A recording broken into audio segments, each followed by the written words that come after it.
ቾብ አርጎላት ይታስኮስታዋ ሙድሮክ ተውላት ቱሮግሮክ ሸጋዋ ቾብቾ ቾብቾ ሰላም እንዴት ናችሁ? በያላችሁበት ሁሉ ነገር ሰላም ነው። አሸይን አንድ ያላችሁም እሞኝላችሁ ለቤስቲስ ኩንዱ ወዳች ላይክ እና ሼር ያደረጋችሁ ሐሳቦቻችሁ ለብዙዎች አቆፍሉ ለዚህ ኮልቪ አመሰግናችኋለሁ።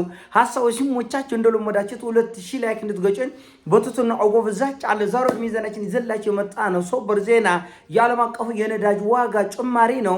እንግዲህ የአሜሪካው ፕሬዝዳንት ዶናልድ ጄ ትራምፕ ሆርሙዝ ሰርጥ በኩል የሚያልፉ የትኛውም የጭነት መርከቦች 20% ታሪፍ ተከፍላለህ ካሉ በኋላ የዓለም ነዳጅ ዋጋ 5% ነው ያደገው።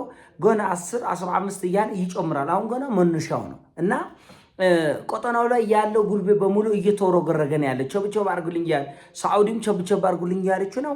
እስራኤልም እንደዛው፣ አሜሪካም እንደዛው፣ ባህራይንም ኩዌትም እንደዛው ሁሉ እየተወረገረገ ነው ያለ እና ይሄ መወረግረግ እስኪ ሰክን ድረስ ደም መፋሳሱና እልቂቱ ይቆጥላል እና ኢትዮጵያ ውስጥ አዶራ ነዳጅ በየቤታችን እንደበቃ ነዳጅ ዋጋ ይጨምራል።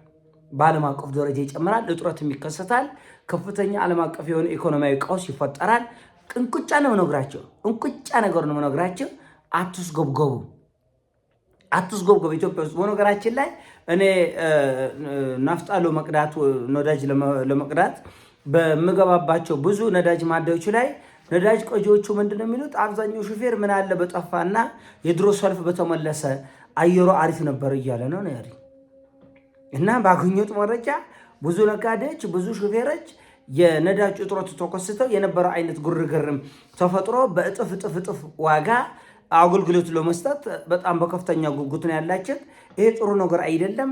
ነዳጅ በየቤታችን አንተ ከኔ በጥፍ ብትቀበለኝ አኮራይ በጥፍ ይቀበላል። ጤፍ የሚሸጠው በእጥፍ፣ ሽንኩርቱ በእጥፍ፣ ዘይቱ በእጥፍ፣ የትምህርት ቤቱ በእጥፍ፣ ሁሉ ነገር በእጥፍ ይሆናል እና አትስገብገብ። ውሃ ቅዳ ውሃ መልስ ነው ነገርየው እና የነዳጅ እጥረት ይከሰታል። በጥቂት ቀናት ውስጥ ከፍተኛ የሆነ የነዳጅ እጥረት ይከሰታል። ከዚህ ለማምለጥ ብላችሁ ነዳጅ በየቤታችሁ ብትሰበስቡና ብታከማችሁ የተወሰነ እሳት አደጋ አንድ ቤቱ ላይ ቢከሰት ዙሪያ በሙሉ አጠቃላይ እሳተ ገሞራ ይሆናል።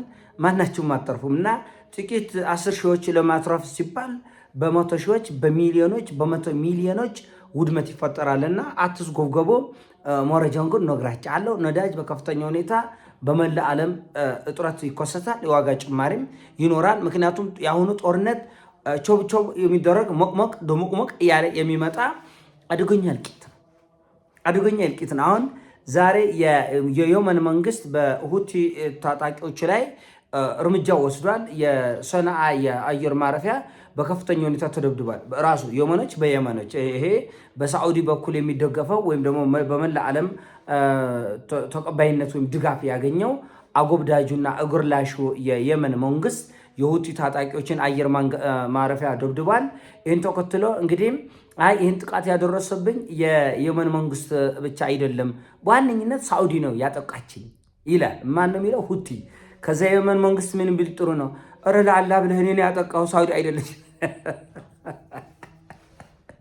አስቡት፣ የየመን መንግስት ሳዑዲ እንዳትመታበት ሲንቆጠቆጠ፣ አንተ አይደለም የመታኛ ነው ደግሞ ሁቲዎች ደግሞ የየመን መንግስት አይደለም የመታ ሳዑዲ ነው የመታ። ይሄ ሳዑዲ ነው ሳዑዲ ጨረኛ አይደለም እሱ እኔ ነኝ እያለ አይደለም። ለምን አትሆንም ይላል።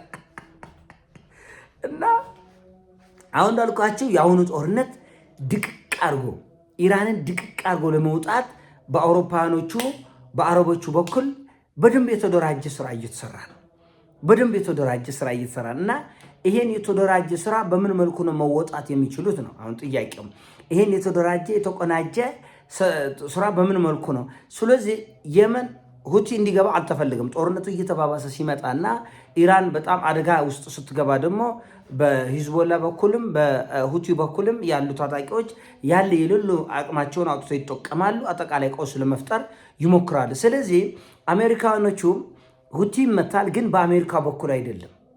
ለምን ተቆጥቶ ደግሞ ሌላ ቀውስ እንዳይፈጥሩ ሁቲ ራሱ የመኖቹ እርስ በእርስ ፍልስጤም እርስ በእርስ ሊባኖስ እርስ በእርስ እንዲነካከስ እንደሚያደርጉት ሁሉ አሁን ደግሞ የመኖቹም ቀይ ባህርን እንዳይዘጉ ለማዳከም ነው። ከዚህ በኩል ከሶማሌላንድ ይመታሉ። ከሶማሌላንድ አቅጣጫ ይመታሉ አረቦቹ ማነው እስራኤልና አሜሪካ የመንን ከዚህም ከዛም ከጀርባ በየመን መንግስት ከፊት ለፊት ደግሞ በሁቲ በማን ነው ከሶማሌላንድ እየተነሱ ለመደብደብ ነው የተፈለገ። የተቀናጀ በደንብ የተደራጀ ስራ ነው ሰርቶ ያንን ሁቲን ከምድረ ገጽ ማጥፋት ነው። ስለዚህ ይሄ ከመሆኑ በፊት በዚህ ጉዳይ ላይ ኢራን እጇን በማስገባት የየመን መንግስትንም መደብደብ እየሰማችን አይደል? በዚህ ጉዳይ ላይ ራሽያ እጇን ታስገባለች።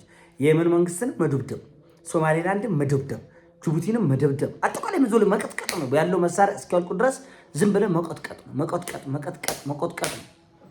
ከዛ ልኩ ይገባል ነገርየው መስመር ይይዛል። እና እጅ ያለው መሳሪያ እነሱ መጥተው ከሚያፈነዱት ተጠቅመህበት ያመጣውን ያክል ውጤት ቢያመጣ የቱ ነው የሚሻለው? ያለውን መሳሪያ ተጠቅመህበት የቻለውን ያክል እንዲያጠፋ የቻለውን ያክል እንዲያቃውስ ነው ማንም ኃይል ሊያደርገው የሚችለው። ስለዚህ አሁን የሆነቹ ቀጥታ የቀይ ባህርን ይዘጋል። አለቀ። ኢራኖቹ ሆርሙዝ ሰርጥን ይዘጋሉ። አሁን የታሰበው ይሄ ነው። ስለዚህ ሁቲ ደግሞ ቀይ ባህርን እንዳይዘጋ ሁቲ መመታት አለበት። እነሱ አሁን አክርረው ኢራንን ለማድቆቅ ነው አወጣጣቸው። አክርረው ኢራንን ካደቆቁ ደግሞ የቀረው ሁቲና ሂዝቦላ ነው። እሱን ዓለም በሙሉ ተረባርቦ ሽባ ያደርጋል ማለት ነው። አሁን ለዚህ ቀይ ባህር እንዳይዘጋ ሆርሙዝ ሙሉ በሙሉ ይዘጋል። በነገራችን ላይ የአሜሪካው ፕሬዚዳንት ዶናልድ ጄ ትራምፕ 20% ማለት በጣም ከባድ ነው። ከ1 ሚሊዮኑ ላይ 200,000 ክፍያ ማለት በጣም ከባድ ነው። ከ10 ሚሊዮኑ ላይ 2 ሚሊዮን ክፍያ ማለት በጣም ከባድ ነው። ግን በቃ ትከፍለኛለህ ብለዋል።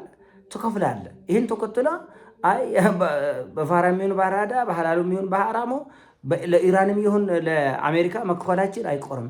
ስለዚህ ነዳጁ መጨመር አለበት ተብሎ ነዳጁ ጨምራል። ዛሬ ነው፣ ነገም ይጨምራል፣ ከነገ ወዲያም ይጨምራል። እንደዚህ አይዳን መጨመር ብቻ ሳይሆን ደግሞ ዓለም አቀፍ የነዳጅ እጥረት ይከሰታል። ያን ተከትሎ የዋጋ ግሽበቶች በመላ ዓለም በአሜሪካም በአውሮፓም ይኖራል። በአፍሪካ የሚኖረው ደግሞ ሰቅጣጭ። ይህን ሰቅጣጭ ሁኔታ ተከትሎ ደግሞ የሚፈጠሩ ቀውሶች ይሄና ያ የሚባሉ አይደለም። ስለዚህ በዚህ ጦርነት ውስጥ እንዳልኳቸው ራሽያኖቹ የራሳቸውን ድርሻ መወጣት አለባቸው። ቻይኖቹ የራሳቸውን ይሄ ሰውዬ የአሁኑን ጥቃት ከመፈጸሙ በፊት ቻይና ሂዶ ለማባበል ሞክሯል። ራሽያንም ለማባበል ተሞክሯል። ቻይኖቹም ከተተከሉበት የሚነቃነቁ ፍጥረቶች አይደለም። ራሽያኖቹም ከተተከሉበት የሚነቃነቁ ፍጥረቶች አይደለም። አጠቃላይ ቀውስ ከመፈጠሩ በፊት የጠላቶቿን በመነጠል ቻይናን በማባበል ራሽያን በማባበል የሆነች ለውጥ መፍጠር የሚችል መስሎታል። አይደለም። ስለዚህ የትራምፕን እግር ተከትሎ ፑቲን ወደ ቻይና ተጉዟል። በቻይና የተደረጉ ሁለቱ አገሮች ኢራንን እንዴት እናጠናክር፣ እንዴት እናደራጃት፣ የትራምፕ ሀሳብ ምን ነበር፣ ከአንተ ጋር ምን ተወያየ፣ እኛ ደግሞ ምን እናርግ የሚለውን ወስነው ነው የሄዱት። ስለዚህ የኢራን መውደቅ የቻይናና የራሽያን ውድቀት በግማሽ ያፋጥናል እና ቀልድ አይደለም እና ኢራን መውደቅ የለባትም። ኢራን ከወደቀች ሌላው የዓለም ሕዝብ ለመታገል ለመብቱ ለመነሳት ለመቆም ምንም ድፍረት አይኖርም። አቅሙም ፍላጎቱም ብቃቱም አይኖርም። ስለዚህ ያለው አማራጭ ምንድነው? ኢራንን አስተባብሮ በመላ ዓለም ለመብታቸው ለእኩልነት የሚታገሉ ህዝቦችን በሞራልም በገንዘብም በጦር መሳሪያም በማገዝ በመደገፍ አጠቃላይ የዓለምን ስርዓት መለወጥ። አሁን የቻይናና የራሽያ አቋም ይሄ ነው። መለወጥ፣ የዓለምን ስርዓት መለወጥ። ይሄ ድፍጣጭነቱ ጮፍላቂነቱ ቻይና ምናልባት ብቻዋን ብትገጥም ልታሸንፍ ትችላለች፣ ሊሸናነፍ ይችላል። ልታሸንፍ የሚባል የለም። ለአሜሪካም ለቻይናም በተለይ ለእነዚህ ለአምስት ሀገሮች ሰሜን ኮሪያ፣ ቻይና፣ ራሽያ፣ ኢራን ያለው መሸነፍ የሚባል ነገር ተያይዞ መውደቅ እና እንዲህ ያለው ቀውስ ስለሚፈጠር ምን መደረግ እንዳለበት እያንዳንዱ ሀገር ያውቃል። አሁን የነዳጅ ጭማሪው ትራምፕ ባይጨምርም ነዳጅ ይጨምራል። ለምን? ጦርነቱ ይፋፋማል። መውጫ መግቢያውን ኢራኖቹ ይከለክላሉ። የሚሄድ መርከብ በሙሉ ይፈነዳል፣ ይመታል። ምን ታደርጋለህ? እዛን ጊዜ ምንም አታደርግም እና ኢኮኖሚው መቃወሱ አይቀርም። ሰውየው ታሪፍ ጣለም አልጣለም 20% ድጎማ እንኳን ታሪፍ ቀርቶ ድጎማ ቢያደርግም የነዳጅ ዋጋ መጨመሩን አይተውም። ለምን? ፍሰቱ ሙሉ በሙሉ ይቆማል። ሌላ አማራጮች እንጠቀማለን ቢሉም ራሱ በፍጹም የሚሆን ነገር አይደሉምና ነገርየው በጣም የበለጠ እየተወሰበሰበ እየተወሰበሰበ እየተቆላለፈ የሚሄድና አጠቃላይ ቀውስ ይዞ የሚመጣ ጉዳይ ነው። ይህን ሀሳብ ሲሞቻችሁ ላይክ አድርጉ፣ ሼር አድርገው። እወዳችኋለሁ።